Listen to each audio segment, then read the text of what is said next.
Olá, começa agora para as 22 cidades do Acre, mais um Ideias da Aldeia. Eu sou Diogo Soares e no programa de hoje eu vou conversar com Hernani Pila, ele que é coordenador do Programa de Meio Ambiente da USAID e está no Acre por conta do encontro desse Programa de Meio Ambiente organizado pela USAID. Boa noite, Boa noite. Hernani, bem-vindo ao Ideias da Aldeia. É um prazer estar aqui com os seus telespectadores e você. Hernani, uma pergunta clássica que eu acho que você já deve estar cansado de responder, mas é sempre bom para a gente saber e ter um entendimento do que é que está acontecendo, o que significa esse encontro. O que é a USAID? A USAID, Diogo, é a agência dos Estados Unidos, do governo dos Estados Unidos para o desenvolvimento internacional.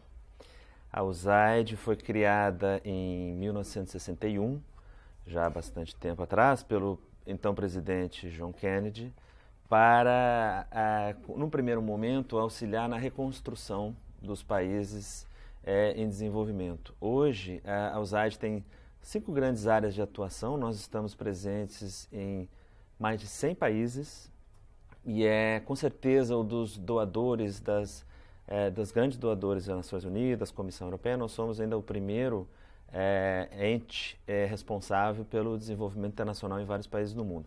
Nós temos 5 áreas grandes de atuação, todas elas ajudam a implementar a política externa dos Estados Unidos e somos talvez mais conhecidos por algumas atividades relacionadas, por exemplo, à ajuda humanitária.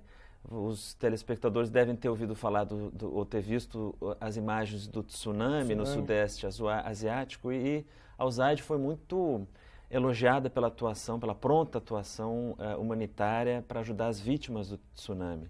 Além disso, nós trabalhamos no chamado desenvolvimento transformacional, ou seja, ajudar países do terceiro mundo, normalmente em desenvolvimento, a conseguirem melhorar um pouco as suas economias e promoverem um desenvolvimento mais equitativo. Nós trabalhamos em diversas áreas, por exemplo, em problemas globais, como HIV, AIDS e tuberculose, que são as chamadas doenças sem fronteiras. E, é claro, talvez mais próximo aqui ao povo do Acre, em questões de conservação e desenvolvimento sustentável de ambientes específicos, por exemplo, as florestas tropicais. Correto. E, Hernani, como é que você enfrenta, você como coordenador do Programa de Meio Ambiente da USAID, na verdade, como você já colocou, são vários programas desenvolvidos pela USAID e um deles é o Programa de Meio Ambiente.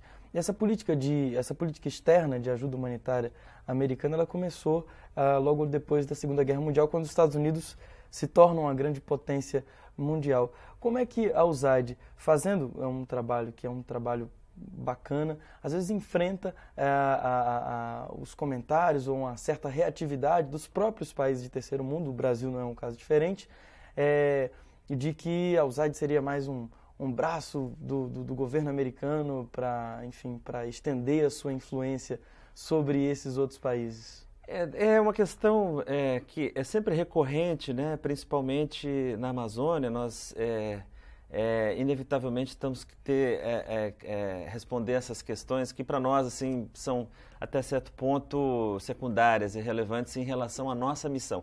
A nossa missão não está relacionada à geopolítica americana e aos tratados por exemplo, de comércio e tudo. Nós não nos envolvemos nessa parte. A nossa missão é realmente promover o desenvolvimento. E a USAID tem um diferencial em relação a outras agências de cooperação, principalmente no Brasil, porque trabalha quase que exclusivamente com instituições brasileiras. Então, a questão da apropriação do processo e da nossa intervenção, ela é inquestionável. Para nós, assim, não existe essa ideia de internacionalização, mesmo porque nós trabalhamos com organizações brasileiras em verdadeira parceria. Então, para nós, essa questão... fortalecimento das próprias organizações brasileiras. Claro, nós acreditamos que realmente melhor forma de promover desenvolvimento é criar capacidade, criar, estabelecer e fortalecer a capacidade local de implementar políticas públicas, que são, claro, negociadas e formuladas pela sociedade brasileira e os seus governantes constituídos. Então, para nós, é uma questão até um pouco engraçada. Vira e mexe, a gente tem essa problemática. Se deparar com algumas, né, algumas críticas que necessariamente não dizem respeito à nossa atuação. São em relação a problemas políticos que todos os países têm e são discutidos nos fóruns apropriados. Correto. Hernani, e como é que funciona essa ajuda, ou seja, essa atividade, essa atuação da USAID nesses países, nessas várias áreas de atuação? Como você já falou, você citou esse caso mais recente do tsunami nos países do Sudeste Asiático. Alguns outros casos também ficaram famosos de ajuda da USAID, por exemplo, como no caso do Haiti, e mesmo no Brasil, aqui no nosso caso do Acre, com essa coisa do programa de meio ambiente, da conservação das florestas. Como é que isso funciona? Como é que são estabelecidos os critérios para que a USAID venha e ofereça a sua ajuda, estabeleça linhas de financiamento? Ok. Isso tem uma heterogeneidade, Diogo, bastante grande. Por exemplo, no caso de assistência humanitária, nós normalmente trabalhamos em sintonia e sob o mandato das Nações Unidas, onde aqueles estados que nós costumamos ver que são mais frágeis, que têm democracias ainda muito mal estabelecidas, onde inclusive o Estado de Direito não tem aquela plena garantia, nós trabalhamos em sintonia com as Nações Unidas e aí normalmente trazemos organizações já capacitadas de fora para tentar mitigar as necessidades básicas da população, como, por exemplo, provimento de alimentação, medicamentos, água tratada, assim. Então, nesse caso, trabalhar com as organizações locais é um trabalho mais de médio a longo prazo, porque muitas vezes o próprio tecido social está muito fragmentado. Então, não se tem organizações ainda enraizadas. E tem vários países onde isso acontece. O Brasil é muito diferente. Nós temos aqui no Brasil, o Brasil tem já uma sociedade civil organizada, bem estabelecida, ainda que com dificuldades. Aqui nós trabalhamos de uma forma bem mais próxima. A intervenção, ela não é, eu não gosto muito do termo intervenção, a cooperação, ela não é assim, tão extemporânea. Nós fazemos... nós temos uma apropriação financeira dada pelo Congresso americano anualmente e dentro da USAID nós fazemos um planejamento estratégico de acordo com as necessidades de cada país. De alocação desses recursos. É claro, as necessidades... nós estamos presentes em mais de 100 países. As necessidades extrapolam em muito a nossa capacidade financeira, né? Isso é até lamentável, mas nós temos que viver numa realidade de recursos limitados. Então, nós fazemos esse planejamento estratégico, identificamos áreas interessantes, normalmente nós fazemos diagnósticos com organizações locais, e aí tudo na USAID ele é competido. Então, existe a lógica da melhor capacidade de implementação. E aqui no Brasil tem sido interessante, o nosso programa já tem uns 15 anos pouca gente sabe disso, nós já trabalhamos em meio ambiente e desenvolvimento sustentável no Brasil já há 15 anos. No início, muitas das organizações que hoje estão aí liderando processos até não existiam. Na década de 90, com a Rio 92, foi que as coisas começaram a tomar corpo. Então, no início, nós trabalhamos basicamente com algumas organizações internacionais, ONGs normalmente baseadas nos Estados Unidos, as quais fizeram alianças e foram construindo e ajudando as organizações locais. Hoje já temos essa graduação, esse empoderamento de uma forma, tomando corpo de uma forma fantástica. Nós trabalhamos hoje com, além de algumas parcerias estratégicas, eu posso falar na sequência, trabalhamos com 3 grandes consórcios de organizações predominantemente brasileiras. Todos eles liderados por organizações brasileiras. Então, é muito interessante, talvez... Inclusive, um desses consórcios tem uma organização não governamental, se eu não me engano é o CTA. Aqui do Acre, sim. Que é uma organização não governamental acriana. Aqui, muito acriana, e temos aí proeminentes figuras, né, que passaram pelo CTA. Mas não só o CTA, esse consórcio a que você se refere... É o Amazoniar. O Amazoniar é composto por 5 organizações brasileiras e aqui no Acre, além do CTA, nós temos a SOS Amazônia também, trabalhando dentro desse consórcio.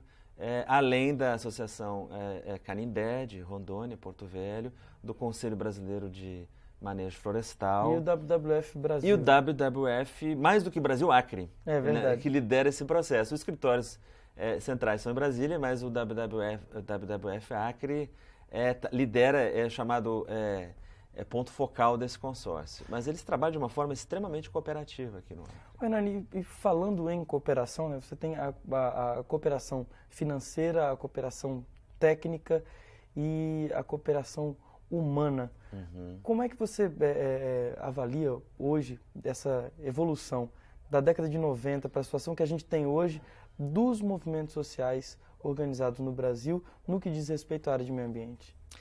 Muita coisa aconteceu, Diogo. Houve um certo boom logo depois da Eco 92 de instituições, e a gente sabe que as instituições são feitas de pessoas, né? Uhum. Nós achamos isso fundamental, as pessoas que realmente são os motores, os catalisadores para impulsionar essas instituições à frente.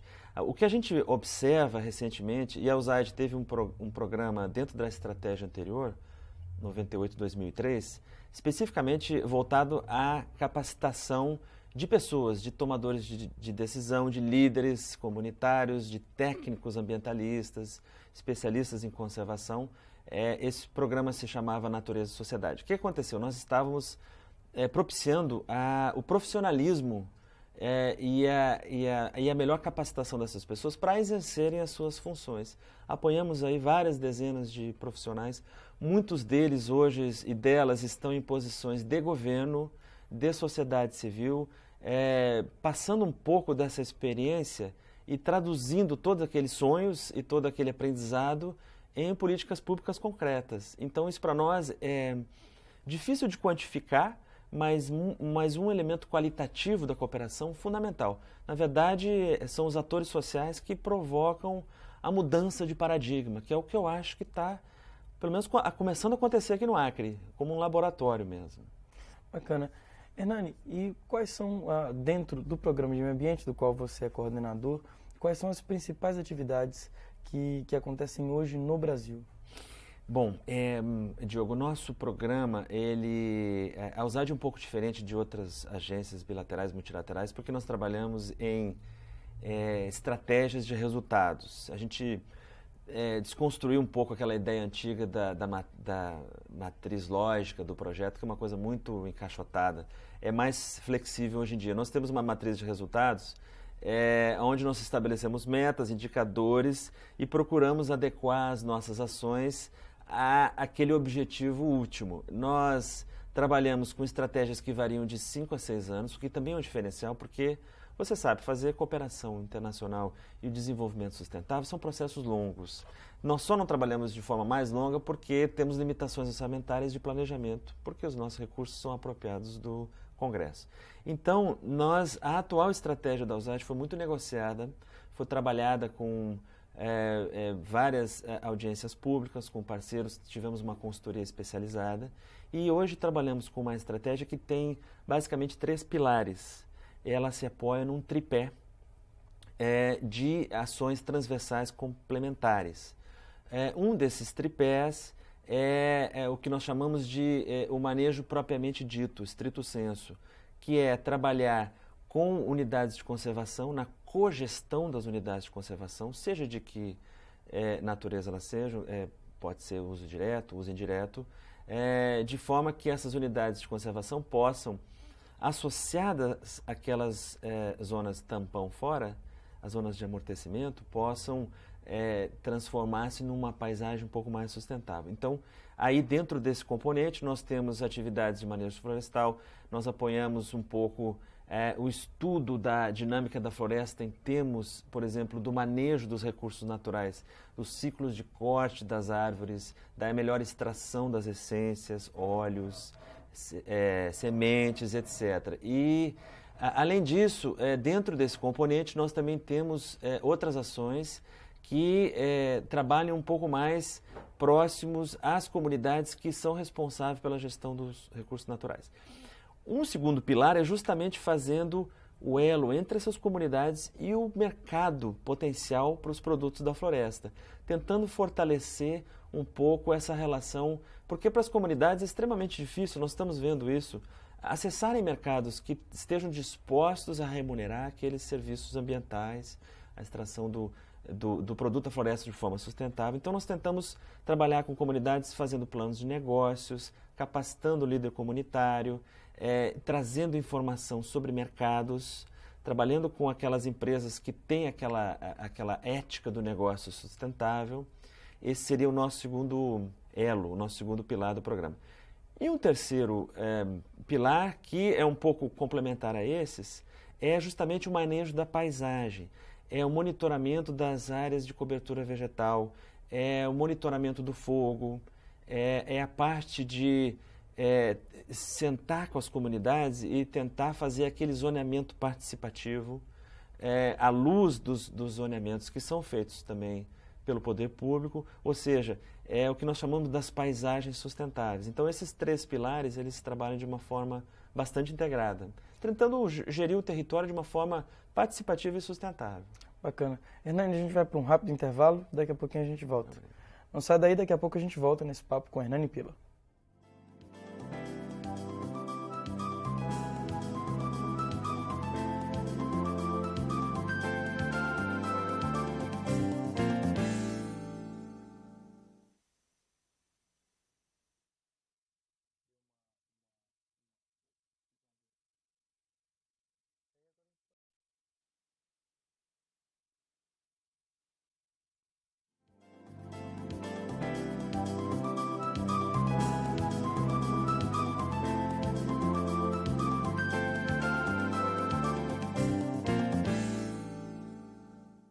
Estamos de volta conversando com Hernani Pila, ele que é coordenador do Programa de Meio Ambiente da USAID Brasil, a Agência de Desenvolvimento Norte-Americana.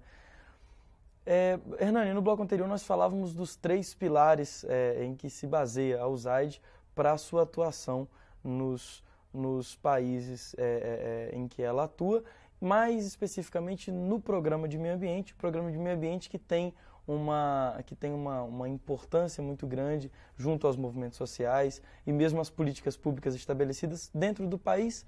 E no Acre isso é muito visível, até porque existem várias organizações que têm parceria com a USAID, desenvolvem programas em que a USAID é parceira.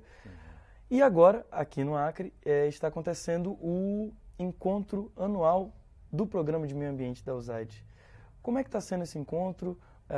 Quais são as coisas interessantes que estão sendo discutidas, enfim, nesse encontro? Ok. Só para esclarecer, Diogo, na verdade esses três pilares, eles dizem respeito ao Programa de Meio Ambiente, né? Porque justamente temos vários objetivos estratégicos. No Brasil temos um outro objetivo estratégico de micro e pequenas empresas, temos outro objetivo estratégico de a saúde, que é mais relacionado a HIV e AIDS, né? Temos uma nova aposta de recursos para trabalhar com a questão que é bastante séria de tráfico de seres humanos aqui na Amazônia e exploração sexual de menores. Isso é uma questão que tem que ser tratada também, então nós estamos fazendo as parcerias necessárias. E além disso, temos aí também um programa que é um pouco menor, mas também de energia renovável e alternativas energéticas. Mas você perguntou do... Sim, claro. Interrompendo, Hernani, não posso deixar de dizer isso quando você falou. Uma das áreas de atuação da USAID é com relação ao tráfico internacional de pessoas, e o estado do Acre tem sido apontado como um dos lugares que vem sofrendo com esse tipo de atuação criminosa. Isso é muito lamentável. Na verdade, isso é um problema que não é particular ao Acre e à Amazônia. Isso tem em várias partes do mundo, isso tem se tornado uma preocupação crescente. O destino dessas mulheres, normalmente mulheres e crianças, eu ressalto que não é a minha área, mas assim, o pouco que eu conheço, faz com que essa preocupação seja muito grande, porque essas pessoas exploradas normalmente estão em situação muito frágil e normalmente tem algumas associações a outras atividades ilícitas do tipo tráfico de drogas e grandes redes criminosas internacionais com lavagem de dinheiro, etc. Então, assim, é uma preocupação global e é uma daquelas questões globais que eu falei para você no início, que nós temos a preocupação em em ajudar a trabalhar com os não governos. Tem fronteiras, né? Não tem fronteiras, um mundo cada vez mais globalizado, e quando se fala, por exemplo, nas grandes artérias de integração na América do Sul, ou em qualquer outro lugar, inevitavelmente com isso vem uma maior mobilidade de cargas e pessoas, então existe a preocupação de estar trabalhando essa questão de uma forma educativa com os profissionais do transporte coletivo, por exemplo, as comunidades que estão aí à margem dessas rodovias que de repente são expostas a novas formas de abordagem, então tem toda uma preocupação. É um programa que está começando agora e a gente espera que tenha sucesso num curto período de tempo, né? Claro. Você perguntou, então, do nosso encontro anual. Esses dias nós estávamos tentando imaginar o número desse encontro. Aí nós chegamos à conclusão que já era o 14º encontro anual de meio ambiente da USAID. Como eu falei para você, nós trabalhamos há 15 anos. Há 15 anos. Então, nós fizemos uma conta em casa. Eu falei, já é o 14º encontro. E assim, isso está se tornando um pouco de um marco na questão socioambiental na Amazônia, porque reúne muitas das organizações chaves que aí trabalham, né?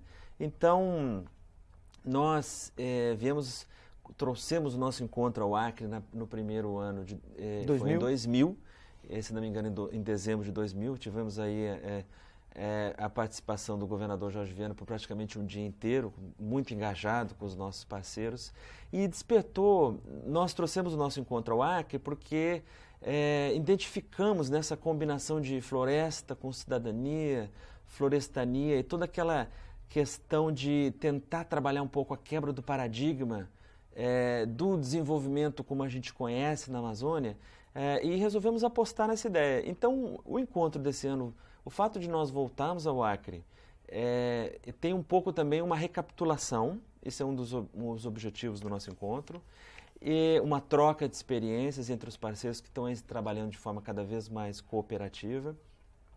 E tem um diferencial interessante, nós sentimos a necessidade desse ano de trabalhar um pouco mais a questão daquele segundo pilar que eu mencionei a você, que é a conexão entre comunidades e mercados. Nós acreditamos muito no poder do mercado, se bem direcionado, em aumentar o desenvolvimento e melhorar a qualidade de vida das comunidades da floresta. Até porque, Hernani, hoje o Estado passa por um processo de busca da sua vocação produtiva. Né? E muito tem se afirmado, inclusive a própria política governamental se estabelece nesse sentido, de que o manejo florestal é uma das alternativas, ou seja, você utilizar os recursos madeireiros e não madeireiros da floresta de maneira racional. Como é que vocês têm enxergado essa possibilidade? Porque uma coisa é você tentar trabalhar isso, outra coisa é você cavar uma vaguinha no mercado para que você possa vender esses produtos. Isso já está acontecendo ou isso é um processo um pouco mais demorado? Eu acho que você tem razão, Diogo. A nossa experiência mostra que esses processos são demorados. A lógica, ainda um pouco da dinâmica do desenvolvimento da Amazônia, ela ainda é muito pautada pela agropecuária. O Brasil precisa essas divisas, precisa gerar renda, emprego e tudo. E algumas atividades, elas têm, pela sua própria natureza, um retorno financeiro mais rápido. Nós sabemos disso. Porém, nós achamos que isso no longo prazo, e a experiência brasileira mostra isso, as pesquisas brasileiras, temos aí grandes cientistas. Inclusive tem um caso do Xingu, que a gente estava conversando Eu antes estava da mencionando entrevista. o caso do Xingu. É interessante ver que muitos dos proprietários em propriedades privadas em torno do Parque Indígena do Xingu, via de regra, o pessoal que trabalha com soja e gado está se dando conta que essa forma insustentável de utilizar o solo está trazendo consequências num curto prazo bastante danosas a todo mundo. Por exemplo, os rios estão secando, está havendo um processo de assoreamento, porque está se ocupando as margens dos rios, e as margens dos rios são muito importantes para manter o fluxo. Então, por exemplo, os pecuaristas estão sofrendo porque agora o gado está tendo dificuldade de ter acesso à água. Então, assim, esse passivo ambiental tem que ser compartilhado por toda a sociedade. Então, as soluções vão ter que ser conjuntas. Então, a gente está vendo que processos que são degradantes do solo estão tomando uma velocidade e tendo um impacto negativo muito alto. Então, precisamos discutir isso. Está havendo essa constatação, pelo menos no Xingu nós estamos vendo isso. Tem uma grande campanha que envolve os proprietários rurais, no sentido de defender as cabeceiras do rio. Por quê? Porque, apesar do Parque Indígena do Xingu estar relativamente bem preservado, todas as cabeceiras dos rios estão fora do parque e são essas que estão sendo degradadas. Então, se a gente transporta essa questão para o estado do Acre, somado a uma seca desse ano que tem sido assim sem precedentes, né? Nós temos aí vendo o Purus, o Rio Acre, todos praticamente você pode cruzar a pé, né? Isso traz para nós assim essa preocupação de trabalharmos as questões de manejo, a economia da floresta, tentar criar distritos florestais sustentáveis, mas assim, a gente está vendo que são processos demorados, porque as comunidades têm que ser capacitadas, normalmente as comunidades não têm essa experiência, os nossos técnicos das organizações parceiras estão aí num comprometimento de larga escala, de longo tempo, mas não são situações fáceis. O mercado, por exemplo, ainda não oferece um prêmio, um plus de dinheiro para muitos dos produtos, né? E visitamos. Ontem o nosso encontro esse ano foi um pouco diferente. Tivemos primeiro dia de abertura, segundo dia estabelecemos 4 grupos e fomos a diferentes experiências de manejo florestal. Fomos aí para a Reserva Chico Mendes, para o PAI Porto Dias, fomos para um grupo de produtores no Novo Ideal e fizemos também uma viagem institucional aqui com a CPI Acre e outros parceiros em Rio Branco. Então, assim, qual é que foi a grande constatação? Os próprios comunitários nos dizem que eles apostam e acreditam nisso, embora a solução do agronegócio seja mais fácil, eles estão aí porque eles têm um vínculo com a terra muito forte. Uhum. O pessoal do Acre sabe, essa luta pela terra, os empates e os assentamentos agrícolas, eles criaram nas gerações uma relação de sentimento. Então, muitos dos depoimentos ontem foram muito importantes para nós. O pessoal nos dizendo, os líderes comunitários, olha, Nani, na verdade, a gente sabe que não tem esse retorno econômico agora. Vai ter, com certeza, na medida em que nós conseguirmos diminuir aquela ilegalidade predatória da madeira fácil, da madeira ilegal. Mas, para eles, o mais importante é o reconhecimento do social. Ou seja, de que o comprador, quando estiver comprando um produto que é manejado ou certificado, vai saber que aquele produto vem de uma comunidade que tem acesso ao serviço de saúde, em que as crianças estudam e que as pessoas estão ali porque fazem parte daquele sistema e têm o prazer de trabalhar com aquilo. Agora, Hernani, esse valor social que é agregado, enfim, a uma madeira certificada, a um determinado tipo de produto da floresta, ele já tem reconhecimento em alguns mercados. Por exemplo, o mercado europeu, ele considera muito mais, ou enfim, ele atribui muito maior valor a um determinado produto que tenha essa característica do que um produto que não tenha. Qual seria a alternativa, então? De repente, o mercado externo, estrangeiro, seria mais viável para que tivesse uma rentabilidade mais rápida? É interessante, porque a gente estava mencionando um dos nossos consórcios, né? Os nossos parceiros trabalham com um grupo de produtores florestais comunitários. E, se não me engano, a grande parte dessa renda, dessa madeira, ela, pelo fato de ser uma madeira agora certificada, ela realmente está saindo para fora. Então, o pessoal está buscando mais a exportação. Mas é interessante notar que o grande mercado consumidor da madeira tropical brasileira é o próprio Brasil. Muito da nossa madeira, se não me engano, mais de 80% é consumida dentro do Brasil. E um dos grandes consumidores é o estado de São Paulo e as cidades daí. Então, assim, dando-se conta disso, alguns dos nossos parceiros, então, partiram para o corpo a corpo com os grandes compradores da madeira tropical da Amazônia, que são empresas de construção, as grandes cadeias de shoppings, por exemplo, no sul do país, as prefeituras com as suas licitações. Então, o que está acontecendo? Está se tentando imprimir um diálogo no sentido de que esses compradores procurem verificar a origem dessa madeira. Procurem verificar se possível comprar uma madeira de uma origem um pouco mais sustentável. Então, eu acho que se nós conseguirmos inverter um pouco essa lógica, como o grande mercado é brasileiro, vamos ter um salto de qualidade muito grande. Se fala que os grandes mercados mundiais e tudo, mas na verdade a grande parte da madeira brasileira fica no Brasil. Então eu acho que por aí o nosso dever de casa seria trabalhar com os grandes, e os nossos parceiros estão fazendo isso, trabalhar com os grandes compradores brasileiros. Exatamente. Vamos esverdear um pouco esse mercado. Bacana. Hernani, muito obrigado pela tua participação aqui no Ideias da Aldeia. Você tem algum telefone para contato ou, de repente, o site da...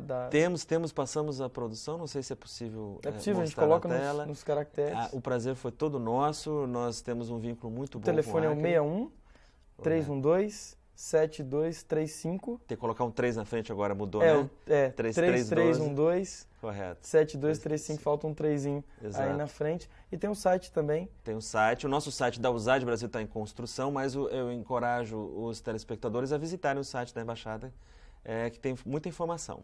Ok, que é esse site que está na tela aí para todo mundo poder ver e acessar. Bacana. Hernani, brigadão então. Muito obrigado, o prazer é nosso. Um abraço a todos. Valeu e bom encontro então. Obrigado. Muito obrigado também às 22 cidades do Acre que acompanharam esse bate-papo com o Hernani Pila sobre desenvolvimento sustentável na Amazônia. Um abraço e até a próxima.